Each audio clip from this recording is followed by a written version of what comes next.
Hi there, this is Lindsay Martinez. I'm one of the hosts of the Conservation Relevancy community site, and I'm back here to examine one last pilot state for the Relevancy Roadmap. That's Pennsylvania. And with me here today is Sean Gimbel from the Pennsylvania Fish and Boat Commission. Would you like to introduce yourself a bit? Oh, sure. Thanks a lot. Great to be here to fill people in on what's going on. My name again is Sean Gimbel. I work with the Pennsylvania Fish and Boat Commission. I have a very long working title, but I basically work with strategic planning and special initiatives for the commission.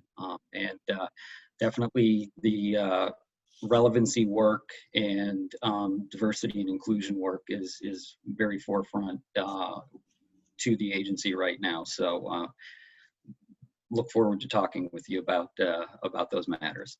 Awesome. Thank you so much for joining me. And the first thing I want to ask is just what is your agency doing in their pilot project for the roadmap, and how exactly are you using and implementing the roadmap in your project? Okay, our pilot project is to conduct social science research survey work, and we're specifically looking at the Philadelphia metropolitan statistical area.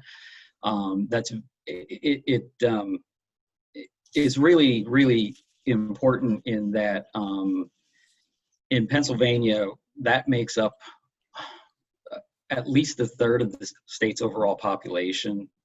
So it's a lot of people, and it's over half of the minority population of the Commonwealth of Pennsylvania. Again, that's a lot of people. We're looking at 4.1 million residents, which is, if it were its own state, that part of Pennsylvania would probably be bigger than, I think, half the states in the country. 1.6 million people. When I looked that up a few days ago, that's probably bigger than, I think, 11 different states in the United States. So again, it's a lot of people. And it's an area that traditionally has lagged behind the Commonwealth as a whole in terms of participation in fishing. Statewide, about 5.4% of the population fishes. In the southeast part that we're looking at with this survey work, it's only 2.2%. So it's pretty funny. I think of it in terms of fishing, and you typically fish where the fish are. And here's a place where we definitely have fish, but it doesn't necessarily seem like we're catching many of those fish right now.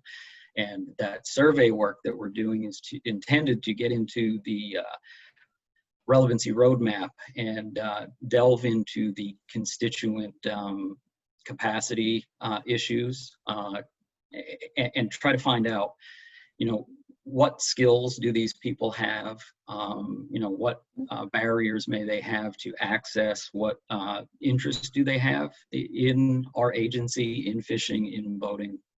And so dig into those issues so we understand who they are and where they're coming from before we engage in, designing programs or trying things out.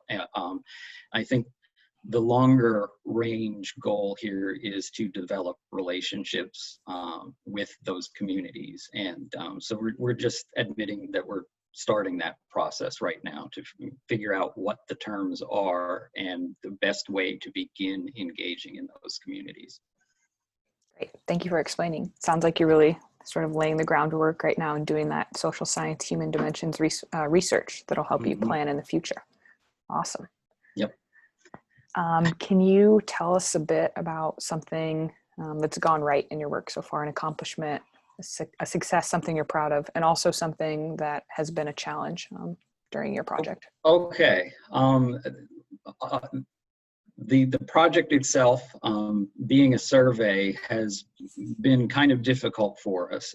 Earlier on in the year, we were very reluctant to jump into conducting a survey with the COVID pandemic and social unrest taking place. But it was not exactly a time to be asking people their honest opinions on why they do or don't fish. And so we were hesitant to embark on, down that road. However, as time's gone on, it seems like, everybody's talking about a new normal. And I don't know if we're at a new normal now, but it seems like maybe, everybody is resigned to life isn't the same now, and it's not likely to be the same moving forward. So I think we've gotten over the fear of jumping into a survey. Now COVID's biting us a little bit on the internal side of things, in that people are working from home. It's really hard to move through the bureaucratic procedures that we have in place. When you have to move paperwork, you have to put proposals out. We're trying to get a third party to do the survey work for us, because we don't have that internal capacity right now. So, putting the proposals out in a way that meets, administrative protocol in the Commonwealth of Pennsylvania it's normally slow, but it's been compounded by a lot of people working from home. So things, I don't want to say they fall through the cracks, but in some cases things fall through cracks. And in other cases, it's just hard to pass the baton to the next person in the chain. But we're at a point now where we're pretty sure we have the vendor ready to do the work. It's just, getting the details about specifically what work is being done. And from there, we'll talk with people at WMI, let them know exactly where we stand, and see to it that we're on the right path and everything. But once the contract is executed, it should move pretty quickly. So we're looking forward to that. I would say the other things that we have been using relative to the roadmap that are really important. In July of this year, our commissioners just approved a new strategic plan for the agency. And that strategic plan has relevancy and diversity issues woven throughout it, all the way from individual goals up through guiding principles, and all the way to the vision of the agency, which was changed. And through interesting discussions with executive staff and a working group of employees and commissioners that we had to develop the plan, they arrived at a realization that Pennsylvania is interesting in that we have fisheries that are the fish, the habitat, and the people who fish. And in all three cases, we have a tremendous amount of diversity. We're, geographically, we are where north meets south, east kind of meets west. We have a lot of different habitats, a lot of different species, and a lot of really good quality fishing, whether it's trout or bass or walleyes. We have the Great Lakes, we have the Atlantic coast, and we even drain into, the Mississippi drainage. So a lot of really interesting things, and, diverse fish species, diverse habitat, and a recognition finally that we have a diverse population. And we have our vision statement, and we added a little, a slogan, tagline to that we have something for everyone, which is, again, a nod to all the discussions that took place, that, with realization that we have a lot of diversity in a lot of different areas as a resource management agency. And within that, we have a couple other really quick things. We have two working groups internally. One is focused very much internally to deal with diversity and inclusion issues. So they're supposed to review the relevancy roadmap and other materials and come up with specific things that we can do. And they'll be presenting that to commissioners and executive director a little bit later this year, hopefully.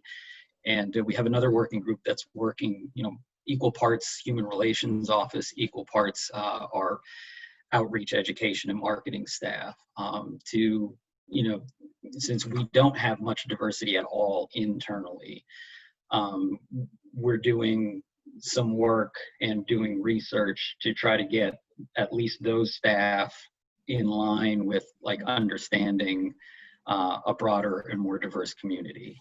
And the work going on there has been pretty good, I think. Just again, we ultimately want to be in a place where we understand these communities and can build the relationships. Absolutely. It sounds like there's a lot of exciting things ahead in Pennsylvania, and we'll be excited to to keep updated and hear what you do next. Mhm. The last thing I want to ask you is just if you have any advice or recommendations for other people who are looking to implement the roadmap. What suggestions do you have? Yeah, I can keep this somewhat simple, even though it's fairly complicated, I guess. I'm framing it up in my mind that we are dealing with very, very durable opinions and stereotypes and scenarios. They have been around for generations, and not going to be easy to overcome those durable stereotypes. It's going to require an awful lot of very dedicated and very genuine work. We're not going to be able to get away with any shortcuts. It's going to have to all have a lot of meaning, and our hearts are going to have to be in it. Otherwise, I don't see it working, but it's going to be a very long-term thing, and it's more the marathon than the sprint for sure, and there won't be shortcuts. But I do think that we have a lot of potential. It really encourages me to keep coming to work just because of this particular issue, knowing that, like I said, in Pennsylvania, the Philadelphia area, 4.1 million urban suburban residents, 1.6 million, Hispanic and or non-white people. And that's a lot of people that we can reach out to and connect with. That's only, that's about half of that community for the whole overall population of Pennsylvania. So it's a lot of people, and we look forward to working with them. Awesome. We appreciate your optimism for this and the advice that you've given. Thank you so much for explaining a bit about the pilot project today. We'll be excited to keep up with you and provide more updates in the future. And folks have questions, they can ask and get some communication going within the site. Okay, great. Thank you very much. Awesome. Thank you so much for being here today. Okay, bye-bye.